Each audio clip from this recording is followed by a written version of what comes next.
Okay, in this video we're going to put kind of everything together and look at how to graph a polynomial. The first thing you want to do is find the zeros. So we're going to factor the polynomial, set those things equal to 0, and that will give us x-intercepts on the graph. So we'll have a few points from that. Then you want to pick some test points. So what that means is you want to pick some values in between your zeros so that you can determine if the graph is above or below the x-axis at that point. I would also include the y-intercept, which means I would plug in 0. That would give you another easy point. Then you can determine the end behavior by the leading coefficient, and then we'll graph from there. All right, so I'm going to graph this by hand. I know that you have access to graphing calculators, and I'll show you what that looks like with a graphing calculator, but it is important that you know how to graph these by hand. So the first thing I'm going to do is factor this down. So p of x equals, each one of these terms has an x, so I'm going to factor out an x. That's going to give me x squared minus 2x minus 3, and I'm going to leave that x out front. Okay.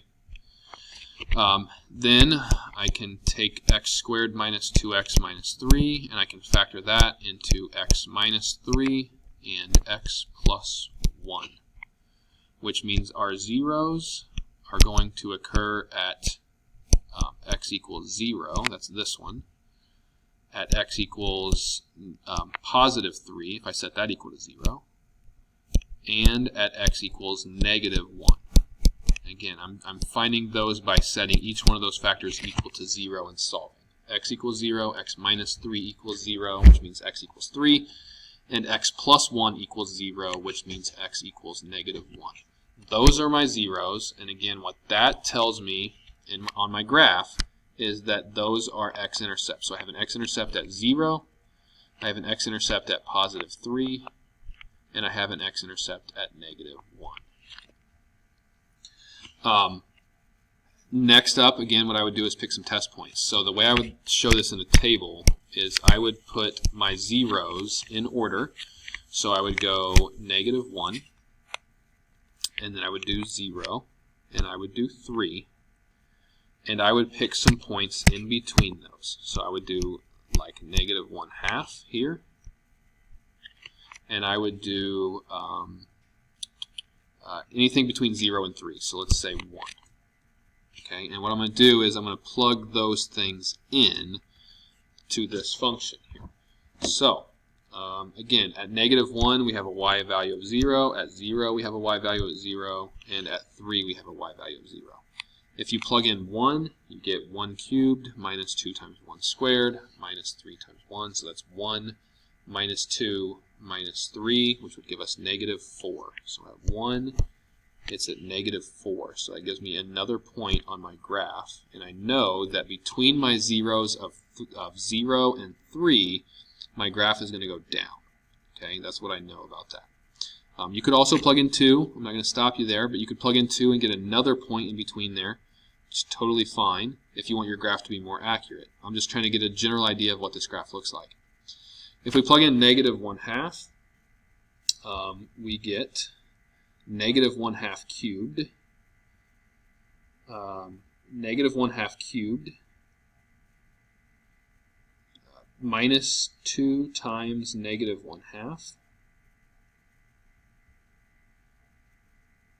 minus 3 times negative, sorry, the last one was squared, minus 3 times negative 1/2. And that gives us 0.875. Now, again, not a great value here, but I do know that because of that, between negative 1 and 0, my graph is going to go up. Positive 0.875 is in between there, but up. Now, end behavior, again, that can be determined right away off this leading coefficient. My end behavior, which I'll abbreviate EB, we have a odd power, and we have a positive coefficient. So positive 1 x to the third, that's a positive coefficient with an odd power. My end behavior is going to be down and up, which means as I go forever to the left, my graph is going to go down. If I go forever to the right, my graph is going to go up. And with all of those things together, you should be able to get a general shape of your graph. It would go up like this, come down, hit this, go back up to there. That's a very general shape of what my graph would look like. Now I'm going to actually go ahead and graph this thing, and you can see that is exactly what happened, right? So let me zoom out a little bit. That's more of what ours looks like. But you could use this to get you some points here. So we said, hey, at -1, it's we have a 0 there. At 0, there's a 0 there. And at 3, we have a 0 there. At -1/2, that's not that point there, but at -1/2, if I wanted to plug that in, plug that in here, -1/2, we get 0.875. And at 1, you get -4. We had all of those points listed on our graph, but we can see that from here. Okay, I'm going to make a change to the second parabola, or the second polynomial here. I'm going to make a change to the second polynomial here. This one actually doesn't work out the way I want it to, so we are going to make this a minus 4x instead of a plus 4x. And then we're going to get something that works out nicely here. So on the second polynomial, when we go to factor this to find the zeros, we need to do factoring by grouping. So the first group, I can take out an x squared, and that would leave me with x minus 2. And the second group, I can take out a -4, and that's going to leave me with x minus 2. Now if I continue to factor this, remember factoring by grouping, you take your two GCFs, which are x squared and -4, and that's going to make one of your binomials, and then whatever you had left behind, that's the other one, so x minus 2.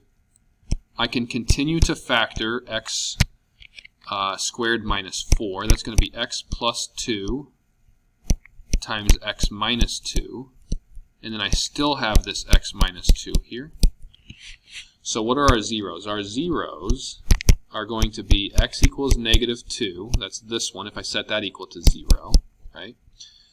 And then x equals +2 with a multiplicity of 2, meaning I have that thing twice. If I set that equal to 0, I'd get +2 twice.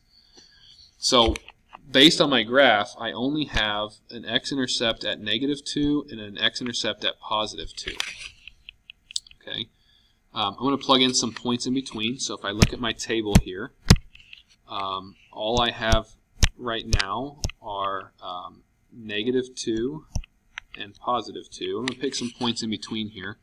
So if we pick something like 0, again, I'm just getting a general graph here. So at -2 is 0, at +2 is 0. If I pick 0, if I plug in 0, I get 8. So I know in between here, if I plug in 0, I'm going to be all the way up here at 8. In behavior, let's look at that. So our leading coefficient is x to the third. So again, that's a positive coefficient with an odd exponent, which means our in behavior is going to be down and up.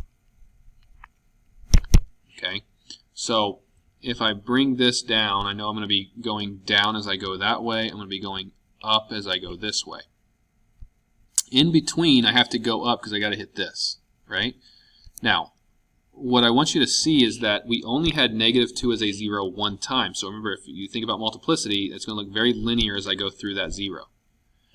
But when I go through 2, it has a multiplicity of 2. So remember, what that's supposed to look like is when you hit that value there, that needs to look quadratic as you hit that 0 of 2. And then it's going to go up as you go to the right. So it's a very general idea of what that graph will look like using the steps of graphing here.